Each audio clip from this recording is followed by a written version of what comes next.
संयुक्त निर्माण खंड बनाए गए थे। पृथ्वी लगातार बदलती रही।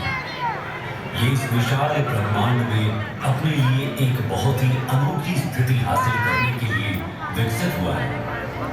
इसकी विशिष्टता इसी तथ्य में कि जहां तक हम जानते हैं, ये एकमात्र ऐसा ग्रह है जिसमें जीवन शामिल है।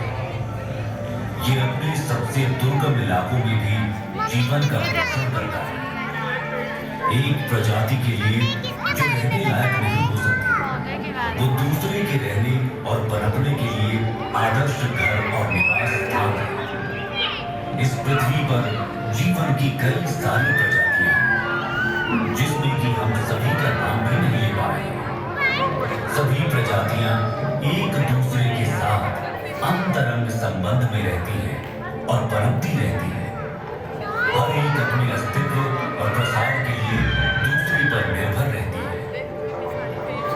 अरबों वर्षों में हमारी पृथ्वी विस्तार करते रहने वाले ब्रह्मांड में लड़खड़ाते हुए उस पर संपूर्ण जीवन के लिए एक जीवंत अंतरिक्ष यान बन गई। इस अंतरिक्ष यान के 2/3 हिस्से पानी में ढके हुए थे और इसी ने इस ग्रह को उसका नीला रंग दिया।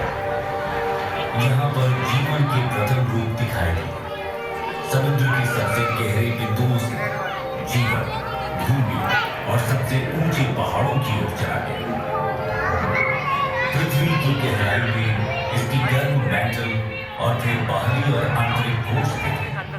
वहां का तापमान लगभग 5400 डिग्री सेल्सियस होने का अनुमान है, जो सूर्य की सतह के तापमान के लगभग बराबर है।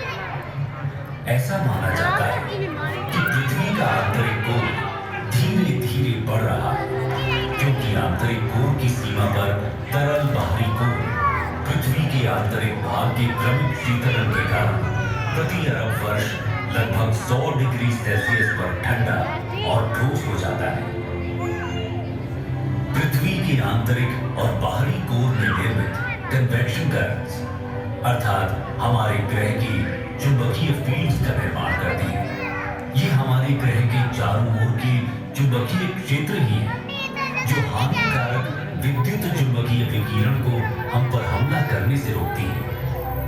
कल्पना कीजिए, यदि मात्र एक दिन के लिए भी ये मैग्नेटिक फील्ड्स न होती, तो सारा का सारा जीवन नष्ट हो गया होता।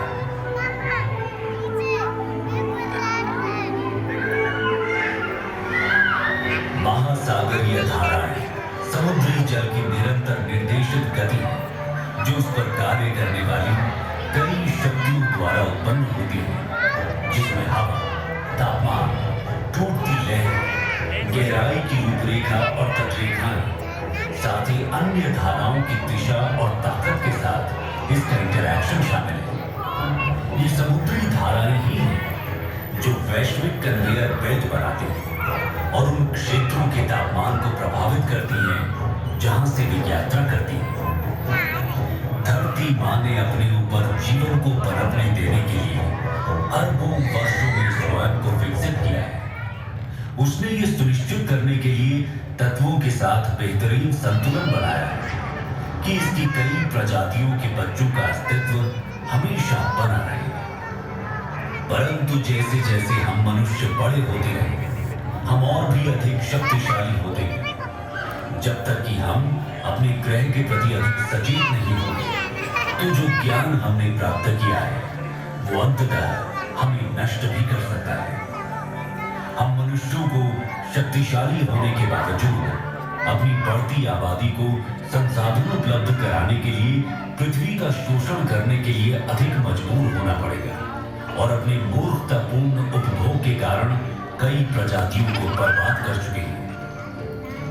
पृथ्वी ने हमें पहले से ही चेतावनियां देना शुरू कर दिया है।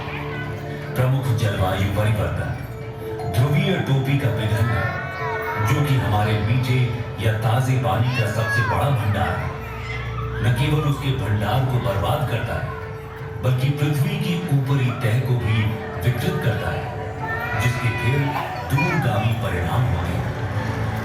हम अपनी भूमि की उपजाऊपन को कम कर रहे हैं और इसकी हमें उपज देने की क्षमता चिंताजनक दर से कम हो भी रही है। बढ़ती जनसंख्या के साथ आने वाले भविष्य में भोजन की कमी होना स्वाभाविक है, जिससे दंगे, युद्ध और अंततः संपूर्ण विनाश होगा। अभी भी समय है, जाग जाए। ये हमारा एकमात्र घर है। धरती माँ ने हमें जीवित रहने के लिए बहुत कुछ दिया है। इस दुनिया में सभी के लिए पर्याप्त है, लेकिन एक आदमी के लालच के लिए कभी भी पर्याप्त नहीं होगा। आइए आज हम सब ये प्रतिज्ञा कर सुनिश्चित करें कि हम इस ग्रह को और भी अधिक सचेत बनाएंगे।